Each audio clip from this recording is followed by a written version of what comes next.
So hi guys, robin hood movie review. Plot ఏంట్రా అంటే చిన్నదే, గంజాయి మీద నడుస్తుంది. ఫస్ట్ హాఫ్ లో హీరో బిగ్ పర్సనాలిటీస్ దగ్గర డబ్బులు కొట్టేసి పేదవాళ్ళకి ఇచ్చేస్తాడు. బట్ ఈ ప్లాట్ సెకండ్ హాఫ్ వచ్చేసరికి పోతుంది.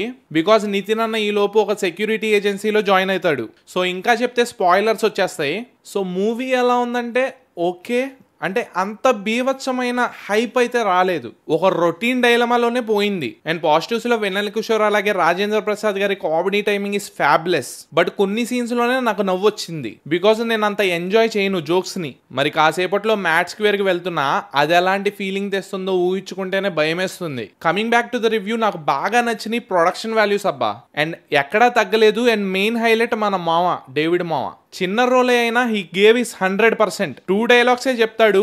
ఆ 2 డైలాగ్స్ కి థియేటర్స్ బ్లాస్ట్ అయితే అండ్ ఇంటర్వెల్ లో ట్విస్ట్ కోసం వెళ్తారు. అక్కడి నుంచి story will go in a different angle. And negatives విషయానికి వస్తే విలన్ అసలు ఎవడో కూడా తెలియదు.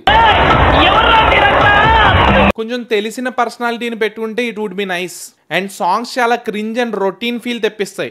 ఒక్కటి కూడా వావ్ బ్యూటిఫుల్ అనే ఫీల్ అయితే రాలేదు. అండ్ బాగా మాట్లాడుకోవాల్సింది అదితా సర్ప్రైజ్ సాంగ్ గురించి. అదే పెద్ద కాంట్రవర్సీ అయింది కదా, లంగా పైకెత్తి చూపించేసింది అనేసి. సో ఆ సాంగ్ నాకు పెద్దగా ఎక్కలేదు. ఎవరైనా ఫీల్ అయి ఉంటే సారీ, కానీ నాకైతే personally it is a normal song అనిపించింది. And Sreeleela as usual routine character. నాకు శ్రీలీల హీరోయిన్ అన్నప్పుడే తేడా కొట్టింది. ఏదో ఉంటుందిలే డేవిడ్ మా ఉన్నాడుగా అని ఎక్స్పెక్ట్ చేసి వెళ్ళా, కానీ చివరికి ఫ్లవర్ పెట్టారు. చెప్పే కదా, ఎంటర్టైన్మెంట్ పరంగా చూస్తే పక్కా ఎంటర్టైన్ అవుతారు. కానీ 2 hours 30 minutes ఫుల్ గా ఎంటర్టైన్మెంట్ అంటే కష్టమే. జోక్స్ కూడా కొన్ని చోట్ల పేలుతాయి, కొన్ని చోట్ల పేలి అలా ఆగిపోతాయి. నితిన్ అన్న ఓకే పర్లేదు, ప్రీవియస్ మూవీస్ పరంగా చూసుకుంటే ఇంప్రూవ్ అయ్యాడు. అండ్ శ్రీలీల యాజ్ యూజువల్ ఎవరికి రాని ఛాన్సెస్ మీకు వస్తున్నాయి. So utilize them perfectly.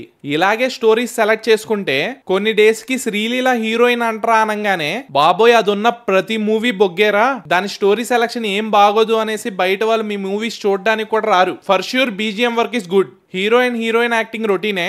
Villain acting బాలేదు. పర్సనాలిటీ కూడా ఆబ్వియస్లీ నాకు ఎక్కలేదు. ఓవరాల్ గా చూడొచ్చా అంటే 1 time చూడొచ్చు. Only for the people who likes comedy వాళ్ళకి సజెస్ట్ చేయొచ్చు. ఈ మూవీని మిగతా వాళ్ళు లైట్ తీసుకోండి. Have a great sleep for 2 hours and chill with Netflix. మూవీకి నేను గోల్డ్ సిల్వర్ బ్రాంజ్ లో బ్రాంజే ఇస్తా. Okay guys, stay tune for Mad square review.